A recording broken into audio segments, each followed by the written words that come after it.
Welcome to the Chasing Ebenezer Show. This is a show where we talk about stuff, play you some music, and encourage you to be creative. This season, we are exploring the art of being human. We want to say thank you to our patrons who support us each month. If you want to know more about that, visit us on patreon.com/Chasing Ebenezer. For more information about our musical endeavors, visit chasingebenezer.com. We hope you enjoy the show.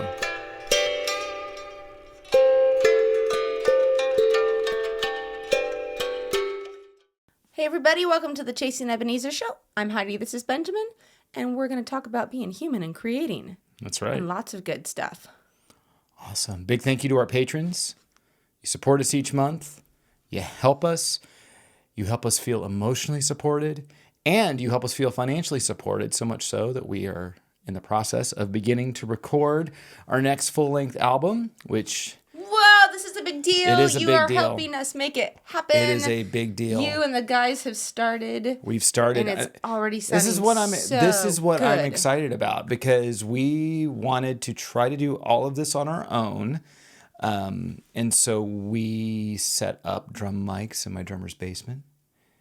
And we recorded the drums and listened to them back. And you know what? Aside from Ryan just being like a phenomenal drummer, well, yeah, there's that.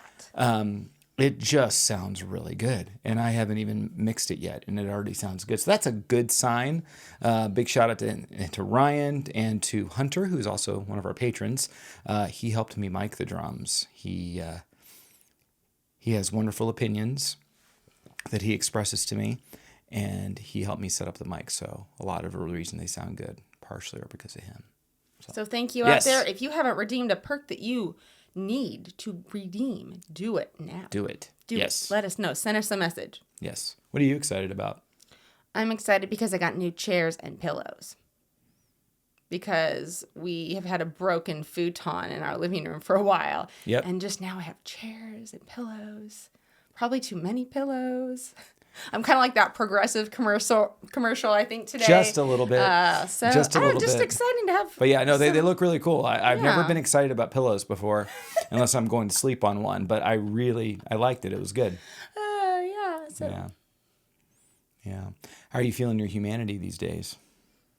Well, I have a big old cold sore on my lip. I tried to cover it up with some bright color, but I just don't like them. They get in my way. They bug me. They make me annoyed and irritable. I don't think anybody likes cold sores.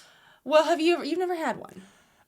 I get canker sores. So I get them like inside my mouth, but I don't. Maybe I've had like the beginnings of one before, but no.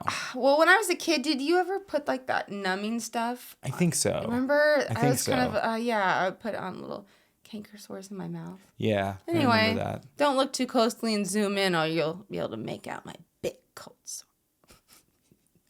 I am feeling my humanity. I felt my humanity last week, particularly. And some of you have gone through many of these. I went through my first medical scare last week.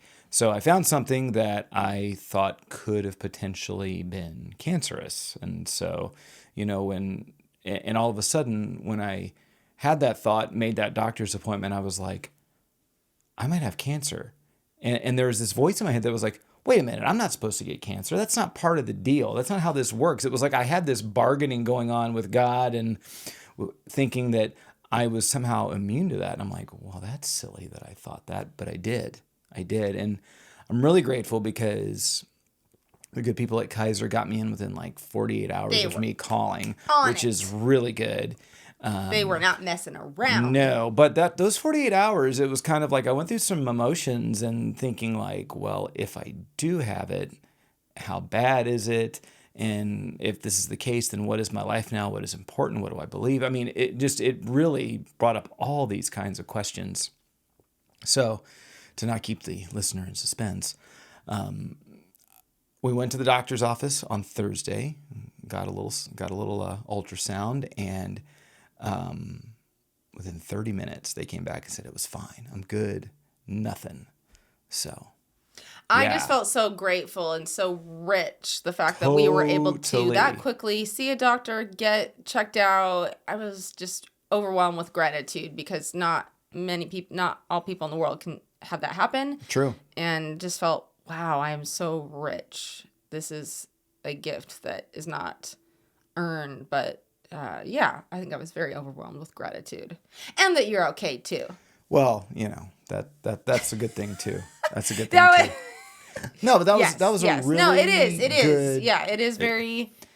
It changes the way you think about No, things, I don't think anybody wants to go through that experience, but there's some things that happen to you in life that are good things that don't look like good things. So anyway, yeah, that's how I did. How did you feel yours? Or did you I already said I had a cold sore. Oh, the cold sore. That's right. You did. I don't even know where I am right now. Sorry about that. So what we're going to talk about today is something that all humans can relate to. I think animals can relate to it too, but humans So there's animals watching. This is also for you. This is for you too. Okay? All those lions and tigers out there. We're going to talk about fear and how fear relates to our humanity, to our creativity.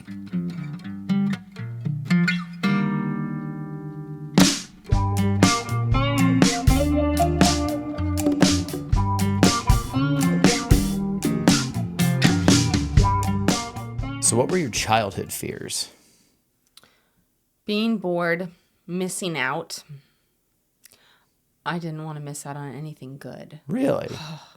Yeah. FOMO for sure. Upsetting adults especially. I didn't like certain medical stuff. Spankings. Didn't want spanking. Spanking or spankin'? All of the above. All of the above. Okay. And it's funny when John Mulaney, the comedian, talks about being afraid of quicksand. Oh, yeah. Quicksand, for sure. Yeah. Yeah, I'm trying to think. I was afraid, so there's the things that, kids get scared of because of the fact that they're kids. And then there's things that they imagine, right? So I was scared of The Wolf from the Never-Ending Story. I think I've talked about this before. Terrifying. Oh my gosh. Kids movie, right? Great movie, but oh my gosh, it was terrifying. I was scared of sharks when I was a kid. I was scared of them being in my swimming pool. I was scared of them being in my bed. I was scared of them being in my shower. Because they could come out the drain. For sure. Right. Yeah. I was never scared of the toilet. I wasn't scared of them on the toilet, which, that's probably a more of a place to be terrified of them, Yes. Yeah. Things coming out of the toilet and getting you. Yeah. Well, and so I used to be scared of those things, but then I had a lot of attachment issues, I think, as a kid, because when my mom would drop me off, to get babysat or at a nursery, I would be terrified. I would cry. I would miss my mom. Okay, first grade. The whole day, I was terrified to be on left the whole day at school. Yeah, there's just something about that. I think it's if you feel very secure with your parents, it's that's secure. You feel your. I think it's probably where you feel your vulnerability for the first time. Going to school or being without your parents. I thought about this when I didn't ride the school bus by myself on a consistent basis until I was in second grade. Scared me. I was horrified. I hated riding the school bus. At first I was afraid of getting on the wrong bus. True. True. Yep. And it's only 3 numbers, so how am I gonna? Well, at least it. Well, they're all yellow. Right, and so I'm what if I get? They're loud. What if I get on the wrong bus? What if I miss the bus and I'm left at school?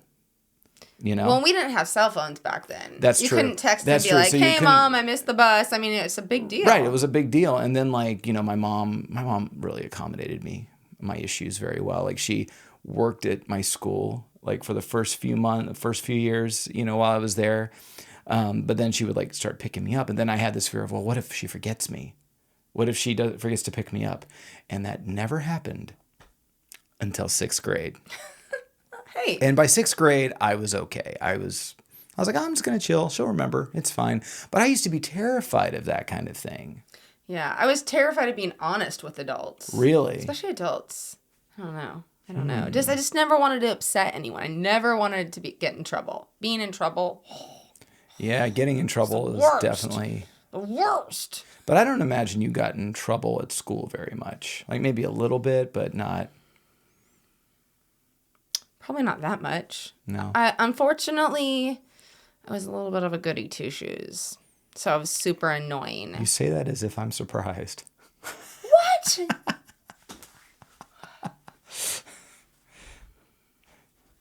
You're a good goody two shoes though. You're like you've mellowed Apparently out over not. the years. Oh dear, to think that this is mellow. Pretty mellow. Oh. You were We great should back move- then too. No, you didn't know me then.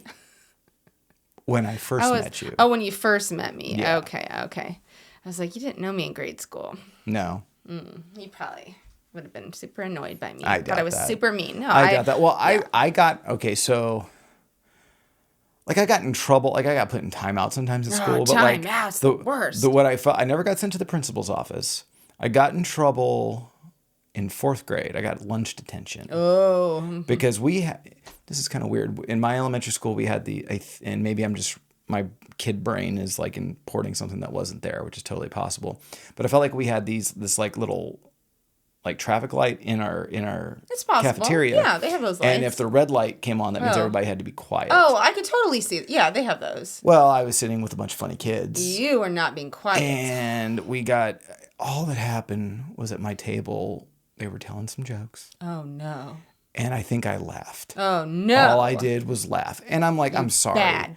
I don't care who you are. If it's a funny joke, you're going to laugh at it, even if I don't even remember what the joke was.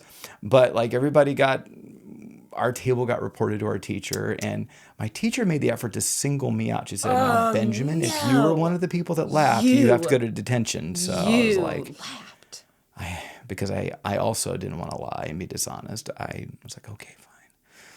So we got to have lunch detention. That was the most trouble I've ever gotten into at school. So what kind of things were you afraid of when you were a kid? You can like comment in the comment section. You can message us if you're too ashamed. There's no shame here. Any fear is acceptable.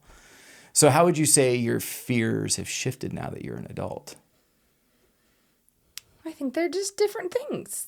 You're still afraid of getting in trouble with adults. Yes, I sure am. Adults are scary. Adults are scary. I'm always afraid of doing something wrong and of upsetting someone. I hate checking messages, emails.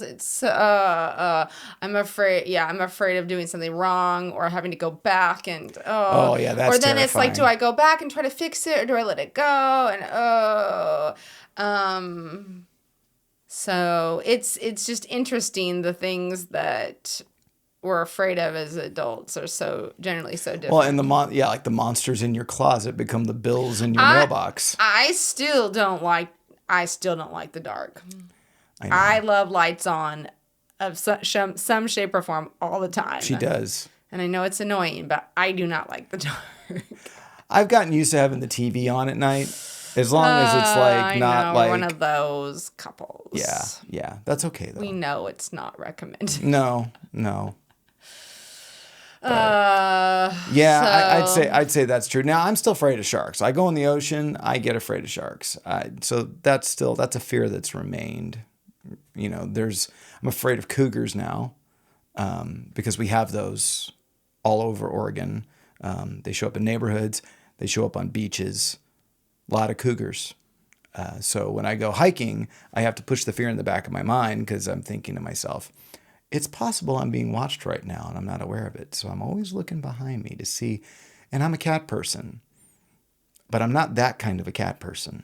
So I'm still afraid of those things. But like, no, I'm like you. I'm afraid of getting in trouble, being found out that I've done something wrong, having not filed something correctly, owing money. Taxes. I mean, these are, money. Money is what I'm afraid of. I think money became the monster. I don't necessarily like want the money, but I'm like not. But like, I don't want to wanting have to like go repay the money from the money that I don't have. I don't know. You know? Yeah. Or Yeah. There's And there's that fear. Yeah, I think we get more afraid of like failure the older we get. Yeah. I'm afraid of wasting time because I don't like to waste time. But then I probably waste time about worrying about wasting time. Well, I mean, I don't know if you experience this because we try to take Mondays off. That's, we work on weekends, try to take Monday off. I'm always afraid that I'm resting wrong. I know, right? When am I doing it wrong? Yeah. So afraid of doing something wrong. Doing it wrong, doing it incorrectly. I'm going to start going to therapy in about a month. And one of the good things that came out of my cancer scare. And I'm thinking to myself, when I've gone to therapy in the past, I'm afraid of doing it wrong. I'm afraid of well, what if I say the wrong thing? Or what if I haven't figured out the problem that I'm sharing with the therapist and I represent it incorrectly? And then I eventually just stop going because I get stressed, which maybe that's something I should talk about. Maybe that's something I should talk about in my first session. Yeah, for sure. Oh, crazy.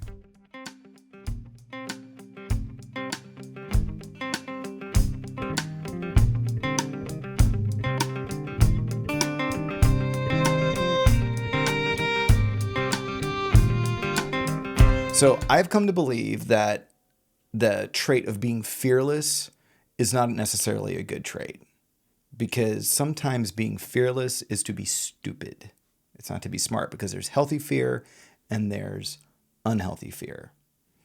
What would you say is a good example of something worth being afraid of? Well, I think it's good to not just run out in the middle of the street. Especially where we live. Yeah.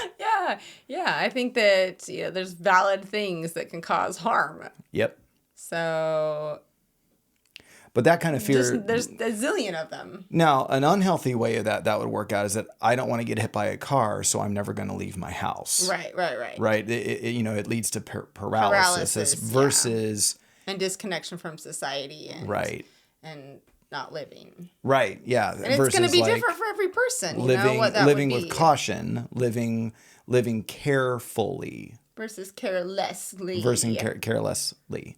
Don't be stupid. Yeah, don't be stupid. Because I think about people who like to climb mountains. I'm not one of these people. I like to hike. I don't like to rock climb. Oh, I see. Like scaling. Yeah. Yes, like this. Like a T-Rex. Yeah, like a T-Rex. I don't think that is a bad idea for people to do. However, if you're that mountain is bigger than you, it is subject to weather. It is subject to having very unpredictable conditions. So does that mean that you shouldn't reverence? Exactly. Reverence. You should approach the mountain with reverence. It's more powerful than you, so you have to proceed carefully. Go with a buddy. Use ropes. Don't take selfies while hanging with one hand. Oh, that was my Just plan, man. Things Sorry. that. And I would say that most of us agree on that. We agree that those kind of things, there's things to be cautious about. But the problem is that when our brain makes everything in our life a mountain, it can sometimes lead us to paralysis. Yes, it's true. And so I'm thinking in terms of there's a difference between being fearless and having courage. You can still have fear and have courage at the same time. And sometimes having courage is living and going to work and getting out of bed and getting in your car and going somewhere. Sometimes courage is making art. And artists struggle a lot with fear. I struggle a lot with fear. Because I don't want it to be bad, and I don't want to screw up in front of people, and I don't want to... Keep going. All the things. I don't want to have to share mine, so I just want you to keep sharing yours. Yeah, I don't like to create crappy stuff, and I don't like to screw up in front of people. I hate it when I hit a wrong chord, or I don't sing at what I think is my best, or if it's just, art is really, really difficult. Like, am I wasting my time? What if I wasted my time? I mean, yeah. There's just many things, but then that paralysis, yes, can sit in, and then... How do you experience paralysis with those things?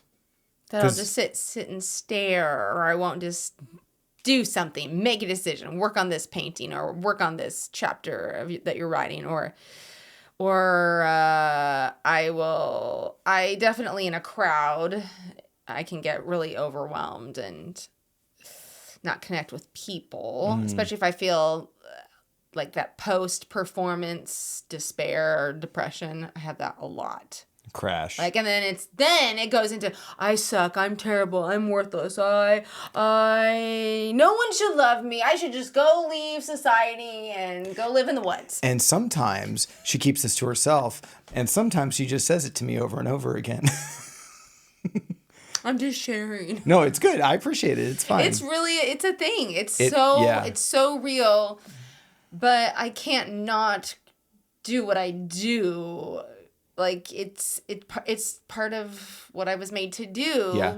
So there's this struggle. Yeah. And so sometimes being courageous for me is just standing up and doing it, even though, because I think people tend to think, oh, if you're in front of people, you love being in front of people. I'm like, not particularly. I often often I'm afraid of having to make small talk. I don't so wanna being be on looked stage at. keeps me from having to make small talk like, because I'm afraid of that. I just want you to enjoy the art. I don't want you to be looking at me and there's so many emotions. Well, it's so funny. Like, I think a lot of times people can assume that if you're a performer, then you must be extroverted. Nothing could be farther from the truth with the two of us. I'm borderline. We're friendly. But I'm a borderline introvert extrovert, I think. Yeah. Right? I've become more and more introverted the older I'm getting. I'd say that's my influence on you, but yes. Yeah, it's me. It's me. It's not bad to be an introvert. I don't view it that way at all. You know, I do fear doing a bad job, but usually from a creative standpoint, I fear more of having nothing to create, of having an empty well. That terrifies me. What would that mean? Well, it would mean that I'm done. You know, I'm like. So you have no value unless you're creating something? My therapy's not for another month. I'm just getting you ready for therapy. But like thinking that all the best songs I've written are behind me. Not true. Right. But that's I know that feeling. I mean, that's been a fear. Like, I used to ask God, well, how many more songs am I going to write? I used to think that way when I was like a teenager. And now it's like, I haven't written a song. And then when I write one, my head's like, that's terrible. Why are you doing that? That's not as good as all the other stuff you've written. Those kind of things come in my head. So then I put it off, or I don't do it, or I don't let myself go through the process. So fear of that not having anything creatively is terrifying. Fear of failure, fear of nothing. And I think being aware that everyone around us is afraid of something. Yeah. It may not be the same thing, and sometimes we cover it up, but just learning that everyone's afraid of something, afraid of aging, afraid of dying, afraid of losing love, afraid of failing, there's just... So I think just the more and more you realize that people are dealing with fear, you can become more compassionate and... or I want to be, at least. Yeah. Just being aware that how much fear there is out there, and being kind to ourselves helps us learn to be kind to each other.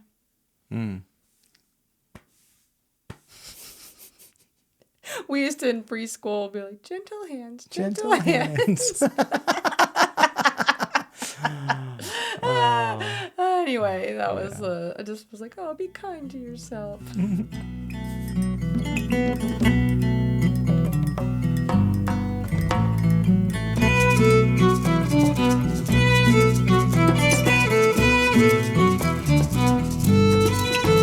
So, like, when we are looking at fear, healthy fear versus unhealthy fear, reverence versus being terrified, I guess is the best way to put it. Is there a role for healthy fear in creativity? What do you think? Well, I assume you're asking the question because the answer is yes. Well, in my opinion, yes. In my opinion. Reverence. I think that it's good to well, why don't you answer your own question? So let me answer my own question. I want to know if you'll probably have something come up. I'm sure I will, but why don't you start? But I think one of the bases of healthy fear is having an adequate assessment of yourself. Which is really hard to do. Right, because it involves both knowing your strengths and knowing where you're limited in whichever season in life that you're in. And I think that different people have the wrong set of problems. You have some people who are very competent and strong in their skill, but because they don't believe it, they never stop being, they never share their art with the world. They keep it to themselves. They are always practicing. They're never ready. They feel like that, so they never do anything with it. Then you have other artists who will get an instrument and before they even know how to play it, want to be on the road and not have an adequate assessment of where they're at skill level. And this mainly comes with how you share your art. I don't think this has to do with creating your art. I think creating, start, be fearless, create, make as much art as you can. But when it comes to the stage of having to perform or share your art, depending on what context you're doing it in, obviously, that requires a level of honest awareness and being mindful of where you're at and doing the work that you need to do to get to where you want to be. And so that's why I think a healthy reverence for the craft. Yeah, like starting small with an open mic or a writer's group, or sharing it with a couple people and maybe outside your family, and then getting feedback and getting feedback, and that's it's hard though. It's so hard. It's so hard, so and maybe hard. your art isn't even at the level of where you should get feedback yet, right? But there does come a place where you should get an assessment from people. That doesn't mean they define you, and there's people that you should share your art with, and whose opinion you should listen to, and there's people who, to be honest, you shouldn't, because they're just going to be not nice about it, even if it's good. So you do have to think that through. So maybe a step, if you're at a place where you're wondering if you should share your art, if you're ready, have that friend. And everyone has a friend. There's the friend that's gonna like just love literally everything you do. They're like your mom. They're gonna love everything you do, no matter how bad it is. Not that friend. And you don't want that friend who fancies themselves an expert and wants to be critical. Not that friend either. Love those two friends, but no. Find that one that will be honest with you and be loving with you, and share with them and get their feedback. And that doesn't mean you have to take every piece of advice they have, but it gives you an honest assessment of where you're at. And even if you're not ready for that, okay, if you're a performing artist, record yourself and play it back. Okay, I've been doing this a long time. It's so hard. And it's still hard for me like, dang it, I thought I sounded better than that. That's the worst, is when you feel like you did a really good job, and then you play it back, you're like, oh. So, but I do think that it gives you honest feedback. And so and that helps you proceed. Okay, maybe my voice isn't where it should be, or maybe my guitar playing isn't where it should be. So I need to either practice vocal lessons, or work on my scales and singing and pitch, or worse, play with a metronome. Oh no, the metronome's always wrong. It's always wrong. If you're a musician, you know what I'm saying. Or if you're an artist, it's seeing how your work impacts other people and seeing how it impacts you. So I do think that there's a level of, it takes courage to be honest with where you're at. Yeah. So do you have any prompts other than some of the stuff I just shared? Well, I would say create something with the idea of fear. Like, whether it's the word or the concept or something you used to be afraid of or you're still afraid of. You could write a story about it. You could journal about it. You could paint what fear feels like to you. That's really good. You could do what does courage look like or feel like to you. And you can share any of that with us, because we just want to give you props for doing it. I said giving you props. I think I'm too old to say that now. Or I don't even know if they say that anymore. If you're younger than us, who's to say? I'm sorry. Yeah, I think those are good prompts. One of my favorite Psalms: "The Lord is my shepherd; I shall not want. Even though I walk through the valley of the shadow of death, I will fear no evil." You could use that Psalm to create something. Have you noticed that in zombie movies, they often say that Psalm in like zombie movies? Like I don't think I caught that. I do. I notice a lot. And it's like that Psalm so often shows up in like. On a side note, the new Daryl Dixon show from The Walking Dead, super good. I'm thoroughly enjoying it. Wait, are there zombies? Yeah. So the song that we're going to do is one that we're hoping to put on our next album. It is a song I wrote a few years ago. It's called Technicolor Girl, and it's about... I forgot. I was like, what did we already... It's what did we about do? not being paralyzed by fear and making your art. So, Yeah. Yeah. Go create Go some create stuff. some stuff. All right. Well, we will see you soon. Enjoy the song.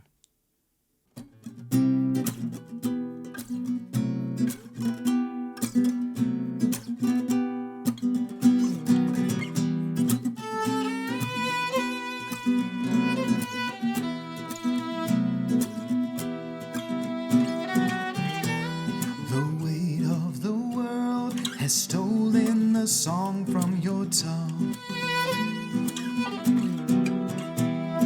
No voice to sing, the breath ran away from your lungs. It's so hard to live when your skin is too thin to withstand the winds that rage. It's easier to sleep, lay down and close your eyes. Close your eyes.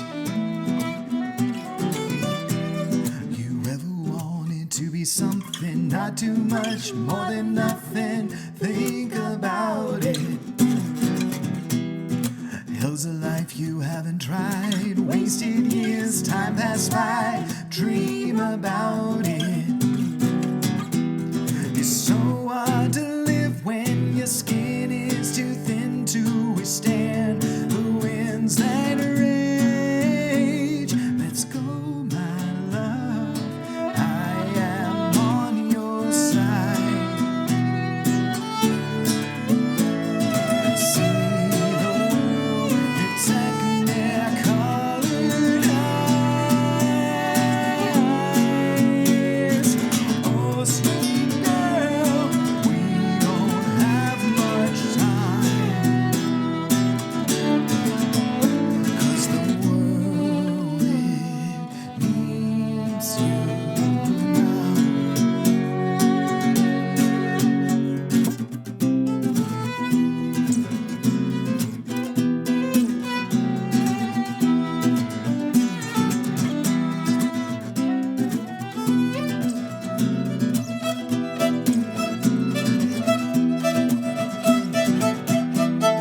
You are not chained to your past, anchors of shame. More strength than you know, sing and those demons will go. You're not chasing fantasies or vain ideologies, things that they say. Ones who hate their medicine can't admit the shape they're in, what they need to be saved. It's so hard to live when your skin is too thin to withstand the winds that rage. Let's go, my love. I am on your side. See the world, it's like their colored eyes.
your eyes.